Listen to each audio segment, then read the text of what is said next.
It was the summer of 1942. The city of Stalingrad was burning. Smoke rose high into the sky and the roar of engines echoed across the horizon. German bombers darkened the sun, turning the clouds into fire. And in that fire, a white rose bloomed. Her name was Lilia Litviak, only 21 years old, a young woman who dared to challenge an empire of fear. They called her the White Rose of Stalingrad, a name that would be whispered across the skies of war and lost in the clouds for decades. When the war began, Lilia was just a student in Moscow. She loved flying more than anything. While others danced or dreamed of peace, she dreamed of the sky, endless, dangerous, beautiful. When the Germans invaded, she volunteered for the Air Force. They laughed at her at first.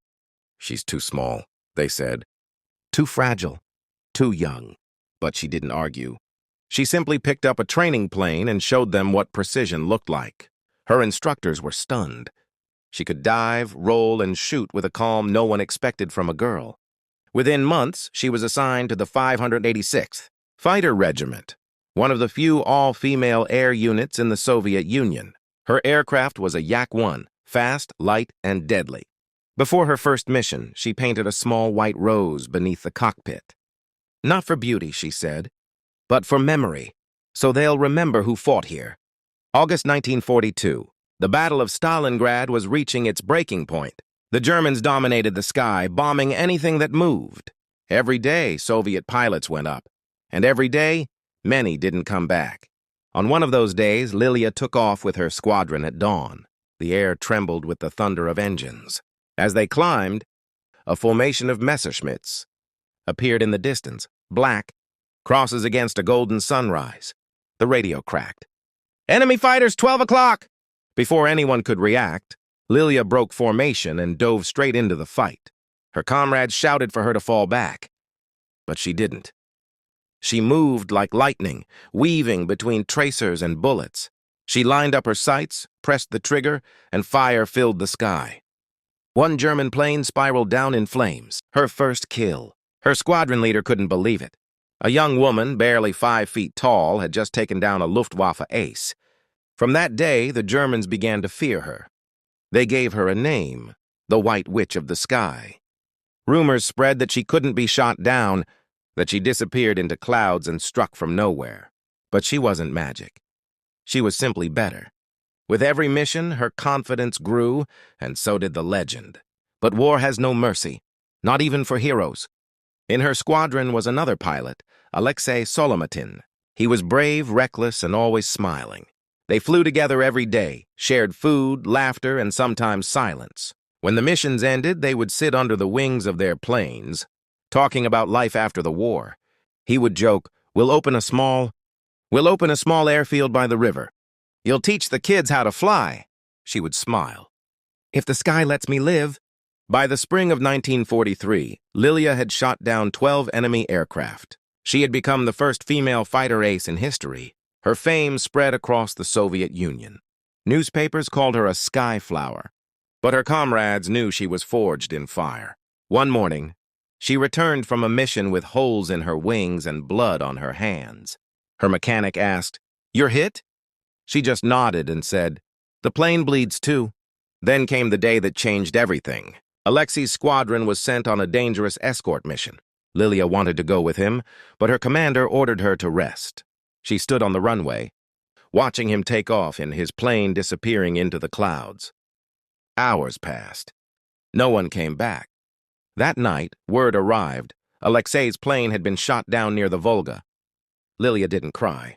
She just walked to her aircraft, touched the white rose painted under the cockpit, and whispered, "I'll finish your mission." From that day on, she was different. Quieter, colder. She flew more than anyone else, volunteering for every dangerous sortie. Some said she was trying to die. Others said she was chasing revenge. But she never missed a target again. On August 1st, 1943, she took off for what would be her final mission. The sky was clear, but the air was heavy, as if it knew. Her squadron spotted a formation of German bombers escorted by fighters. She was outnumbered, but she didn't hesitate. "Engaging," she said over the radio. Those were her last words. Witnesses saw her dive into the formation, shooting one plane after another. Her Yak was hit once, then twice, Flames trailed behind her. Still, she kept firing until her aircraft disappeared into a cloud of smoke. She never returned. The search went on for weeks, but there was no trace. No wreckage, no parachute, nothing. Her squadron marked her as missing in action. To the world, she vanished, like a ghost swallowed by the sky. Years passed. The war ended. The world moved on. But her comrades never forgot. Old pilots would tell new recruits, if you see a flash of white above the clouds, salute. It's the White Rose still flying. Then, in 1979, 36 years later, a small Soviet team was digging near, Krasny Luch, not far from Stalingrad. They found the remains of a Yak-1 buried deep in the earth. Inside, they discovered a rusted control stick, a cracked flight helmet, and on a faded metal panel, a white rose still faintly visible. When they examined the remains, the nameplate on the engine confirmed it. Pilot L. Litviak. She had been found. The girl who vanished in the clouds had returned home at last. Among her belongings was a small metal box, sealed and wrapped in fabric. Inside it were pages from a diary written in faded ink. The last line read, "If I fall, I hope the sky remembers me, not as a soldier, but as a rose that never stopped flying."